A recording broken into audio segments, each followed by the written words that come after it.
بسم اللہ الرحمن الرحیم۔ ناظرین، آپ دیکھ رہے ہیں آزاد میڈیا نیوز چینل۔ گزشتہ چند ولاگ کے اندر میں نے کالجز کو بہتر چلانے کے لیے کچھ تجاویز دی تھیں، اور میں نے محکمے کو یہ عرض کیا تھا کہ کالجز کے پرنسپلز سلیکٹ کرتے وقت کن چیزوں کا خیال رکھنا چاہیے۔ اگرچہ بہت سے افسران تو یہ سمجھیں گے کہ شاید یہ ہمارے سبارڈینیٹ سروس کے جو لوگ ہیں یہ ہمیں مشورہ دے رہے ہیں، کیونکہ بیوروکریسی کا یہ مائنڈ ہے۔ وہ یہ سمجھتے ہیں کہ ہم عقل کل ہیں، ہمارا فیصلہ اٹل ہے، اور ہم ان تمام لوگوں سے زیادہ عقل مند ہیں۔ یقیناً یہی چیز ہے جس نے ان اداروں کو تباہ کر دیا، کیونکہ گراؤنڈ ریالٹی سے یہ لوگ واقف نہیں ہوتے۔ کالجز کے انتظامی معاملات کا انہیں کوئی پتہ نہیں ہوتا۔ وہ صرف نوکری کر رہے ہوتے ہیں اور اپنے آقاؤں کو خوش کر رہے ہوتے ہیں۔ وہ صرف سیاسی لوگوں کے جو مطالبات یا ان کی ڈیمانڈز آتی ہیں ان کے مطابق کام کر رہے ہوتے ہیں، کہ ایک آفیسر کو ادھر لگا دو، دوسرے کو ادھر لگا دو، اس کو نکال دو، بس یہ کام کر رہے ہوتے ہیں۔ وہ اداروں کی خدمت نہیں کر رہے بلکہ اپنے آقاؤں کی خدمت کر رہے ہوتے ہیں۔ آج میں ان حضرات، ان اساتذہ کرام سے بات کرنا چاہتا ہوں جو لوگ ابھی نئے نئے پرنسپل لگے ہیں یا جو لگنا چاہتے ہیں، کہ انہیں کن باتوں کا خیال رکھنا چاہیے۔ اگر پرنسپل ان کی لگنے کی خواہش ہے تو انہیں یہ سمجھنا چاہیے کہ وہ ایک ذمہ داری قبول کر رہے ہیں۔ پہلے وہ ایک کلاس کی حد تک یا جو بھی انہیں چھوٹی موٹی اسائنمنٹ ادارے کی طرف سے ملی تھی اس کے ذمہ دار تھے۔ اب وہ پورے کالج کو رن کرنے کی ذمہ داری لے رہے ہیں۔ نہ صرف پورے کالج کو رن کرنے کی ذمہ داری لے رہے ہیں بلکہ تمام ملازمین، اساتذہ، ان کی کارکردگی کی بھی وہ ذمہ داری لے رہے ہیں۔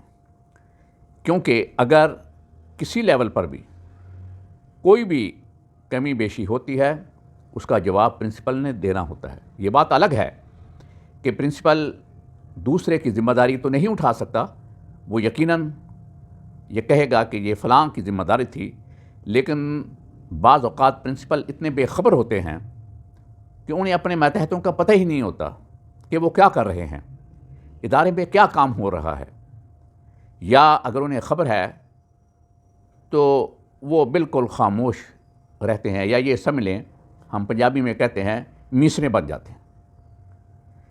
یہ رویہ انتہائی غلط ہے۔ وہ پرنسپل جو ہیں وہ اپنی بھی ذمہ دار ہیں اور اپنے ادارے کے ملازمین کی کارکردگی کے بھی ذمہ دار ہیں۔ اس لیے جو پرنسپل لگنا چاہتے ہیں ان کے ذہن میں ہونی چاہیے یہ بات کہ اب ان پر ایک ادارے کو چلانے کی ذمہ داری ہے۔ اس کے لیے انہیں اپنے کام کی بھی، اپنی ڈیوٹی کی بھی پابندی کرنی پڑے گی۔ انسانی ضروریات، حاجات ہر انسان کے ساتھ ہیں، لیکن وہ کبھی کبھار ہوتی ہیں۔ اگر کسی شخص کی مستقل ایسی کوئی ذمہ داری ہے یا ایسی صورتحال ہے کہ وہ ادارے کو ٹائم نہیں دے سکتا، تو اسے پھر پرنسپل بننے کی ذمہ داری قبول نہیں کرنی چاہیے۔ پھر میں انہیں مشورہ دوں گا کہ وہ بالکل ایسی ذمہ داری نہ لیں۔ جب انسان کوئی ذمہ داری قبول کرتا ہے، ادارے کا سربراہ بنتا ہے، تو اس کو اپنی سوشل اور معاشرتی سرگرمیوں کو بھی کنٹرول کرنا پڑتا ہے۔ بہت سے ایسے مواقع ہوتے ہیں جہاں پر وہ نہیں پہنچ سکتا، چونکہ اس کے اوپر ایک ادارے کی ذمہ داری ہوتی ہے۔ اگر وہ جائے گا تو وہ ادارہ سفر کرے گا۔ اس لیے وہ لوگ جو کہ سوشل اور معاشرتی سرگرمیوں کے شوقین ہیں، میرا ان کے لیے بھی یہ مشورہ ہوگا کہ وہ قطعاً ایسی ذمہ داری نہ لیں۔ اس کے علاوہ کالج کو چلانا ہے، میرا ان کے لیے یہی مشورہ ہے کہ کالج کے جو سینئر اساتذہ ہیں، ورکر جو ہیں، ان کے ساتھ مل کر کالج کے انتظامی معاملات چلائیں۔ سینئر اساتذہ کے ساتھ ساتھ جو جونیئر اساتذہ ہیں ان کو بھی شامل کریں۔ مثلا کوئی کمیٹی بنائی ہے تو اس کے اندر جہاں پر اس کا اگر کنوینئر یا ہیڈ ایک سینئر استاد کو بنایا ہے تو اس کے ساتھ ساتھ کسی جونیئر استاد کو اس کمیٹی کا ممبر بنا دیا جائے یا اس کا معاون بنا دیا جائے، اس کا اسسٹنٹ بنا دیا جائے۔ اس طرح جونیئر اساتذہ کو یہ پتہ ہوتا ہے کہ کالج کے معاملات میں ہماری بھی شمولیت ہے، اس طرح ان کی ٹریننگ بھی ہوتی ہے۔ اس کے ساتھ ساتھ جو لوگ پرنسپل لگنا چاہتے ہیں یا پرنسپل لگے ہیں نئے، انہیں چاہیے کہ جو سینئر اور تجربہ کار پرنسپل ہیں ان کے ساتھ سلام دعا ضرور رکھیں، ان کے ساتھ رابطہ رکھیں۔ کوئی مشکل، کوئی پریشانی، مسائل آتے ہیں تو ان مسائل کے حل کے لیے ان سے مشورہ ضرور کریں۔ یہ بات ضرور یاد رکھیں کہ وہ جن کے ساتھ مشورہ کر رہے ہیں وہ آپ کے ساتھ سنسیئر ہوں، تجربہ کار بھی ہوں۔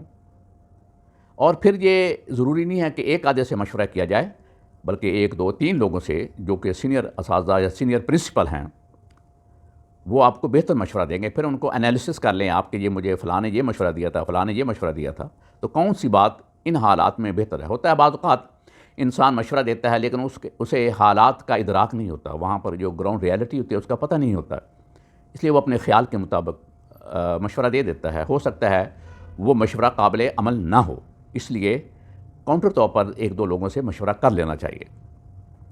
ان کے علاوہ میری ایسے اساتذہ سے یہ بھی ایک گزارش ہے یا مشورہ ہے ان کے لیے کہ اگر آپ پرنسپل بن گئے ہیں تو کالج کے اندر چھوٹے چھوٹے مسائل پیدا ہوتے رہتے ہیں۔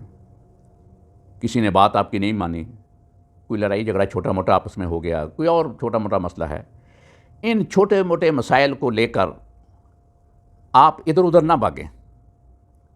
آپ یہ سمجھے کہ میں ڈائریکٹریٹ کے پاس چلا جاؤں یا سیکریٹریٹ کے پاس چلا جاؤں، ڈی ڈی سی سے کو جا کر بتاؤں یا ڈائریکٹریٹ سے میں مشورہ کروں ان کو بتاؤں، بلکہ ایسے مسائل کو خود حل کرنے کی کوشش کریں۔ سینئر اساتذہ کے ساتھ مل کر ایسے مسائل کو خود حل کریں۔ اگر آپ یہ چھوٹے چھوٹے مسائل وہاں لے کر جائیں گے تو پھر خام خواہ یہ جو دفاتر ہیں ان کو آپ کے معاملات میں مداخلت کا موقع ملے گا، اور یہ اچھی بات نہیں ہے۔ اس طرح بہت سے اساتذہ کی اشیر بات ہوتی ہے، بعض اساتذہ جو ہیں، اساتذہ تنظیمیں ہیں، ان کے ان ڈائریکٹریٹ کے اندر، دفاتر کے اندر رابطے ہوتے ہیں، وہ ان کو جا کر مخبری کر رہے ہوتے ہیں پرنسپل کے خلاف۔ آپ یہ کام نہ کریں۔ اگر کوئی استاد ایسی بات کرتا ہے اور آپ سے ڈائریکٹریٹ سے یا کہیں سے پوچھا جاتا ہے تو اس کا مناسب جواب مختصر طور پر دے دیں، ان کے ساتھ الجھنے کی ضرورت نہیں ہے۔ یہ چیزیں ایسی ہیں کہ اگر آپ ان تجاویز پر عمل کریں گے تو بہت سے مسائل جو ہیں آپ کے کالج کے وہ آپ کے لیے کم ہو جائیں گے۔ کالج آپ نے چلانا ہے، ڈائریکٹر نے یا ڈی پی آئی یا سیکریٹری نے نہیں چلانا۔ یہ بات ذہن میں رکھیں کہ کالج چلانا آپ کی ذمہ داری ہے، اور آپ نے اپنے دوستوں کے مشورے سے، ان کے تعاون سے چلانا ہے۔ سینئر اساتذہ کو ساتھ لے کر جونیئر اساتذہ سے کام لیں اور کالج کو بہتر طریقے سے چلانے کی کوشش کریں۔ تاہم بعض اوقات ہائر آفس جو ہیں، دفاتر ہیں، ان سے کسی معاملے میں مدد لینے کی ضرورت پڑتی ہے، تو وہاں پر انتہائی جہاں پر ضرورت ہو تو وہاں پر ان کی مدد ضرور لی جائے، لیکن چھوٹے چھوٹے مسائل ان کے پاس نہ لے کر جائیں۔